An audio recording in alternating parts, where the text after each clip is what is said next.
আলাইকুম। আজকে আমরা হাল এবং জুলহালের নবম পদ্ধতির তারকিবটি করব। বাক্যটিতে দেয়া আছে ওয়াতাসিমু বিহাবলিল্লাহি জামিআ।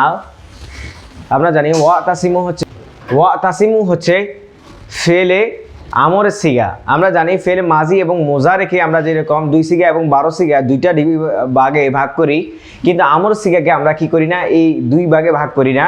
আমরের সিগার মধ্যে মূলত প্রথম ফেল এবং ফাইল থাকে। এখন আমরা ইচ্ছে করলে এখানে ফাইল লিখতে পারি, কিন্তু আমরা জানি এর পরবর্তীতে কি দেওয়া আছে, জামিআ কথাটা দেওয়া আছে। তাহলে আমরা হচ্ছে আগে হরফে জার এবং মাজরুর বাকি এই যে হরফে জারের অংশটা করব, দেন হচ্ছে আমরা জানি হাল এবং জুলহাল মিলে মূলত হচ্ছে বাক্যের একটা অংশ হয়। যেহেতু অংশ হয় এই জন্য আমরা এই কাজটা একটু পরে করব।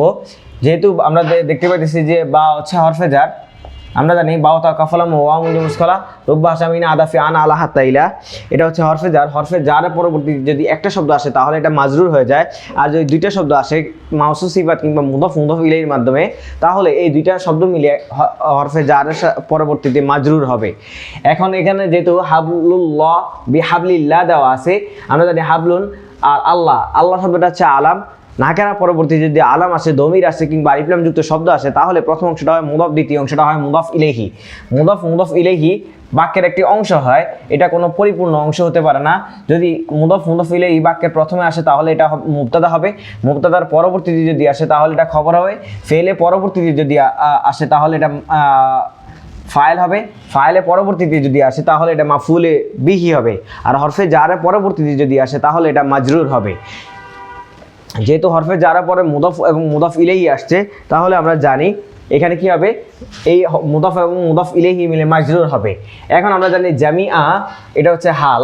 আমরা জানি হাল হচ্ছে কয়েকভাবে হতে পারে। হাল একটি শব্দের মাধ্যমে আসতে পারে, কিংবা জুমলায় ইসমিয়া হয়ে আসতে পারে, কিংবা জুমলায় ফেলিয়া হয়ে আসতে পারে।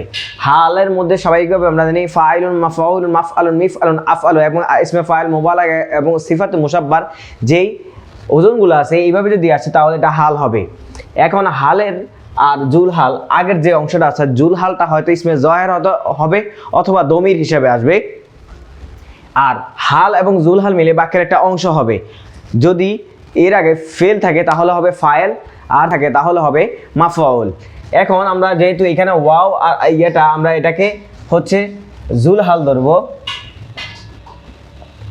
জুলহাল ধরে আমরা জানি হাল এবং জুলহাল মিলে, যেহেতু আগে ফেল আছে তাই আমার হচ্ছে কি হাল এবং জুলহাল মিলে ফাইল হয়েছে।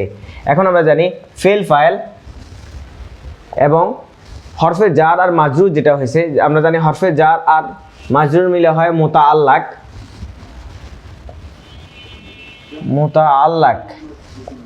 মুতাআল্লাক ফেল ফাইল এবং মুতাআল্লাক মিলে আমরা জানি স্বাভাবিকভাবে কি হয়, জুমলায় ফেলিয়া, কারণ বাক্যটি ফেল দিয়ে শুরু হচ্ছে। যদি বাক্যটি এসএম দিয়ে শুরু হতো তাহলে তো ইসমিয়া, যদি আমন নাহি তামান্নি তারাজি উকুদ নিদা আদ কসম তাআজ্জুব আফআল মাদি ওয়া জাম আফআলুল মুকারাবা দিয়ে যদি শুরু হতো তাহলে হতো জুমলা ইনশাইয়া। যদি এসএম দিয়ে শুরু হতো তাহলে হতো জুমলা ইসমিয়া ইনশাইয়া। যদি ফেল দিয়ে শুরু হয় তাহলে হবে জুমলা ফেলিয়া ইনশাইয়া।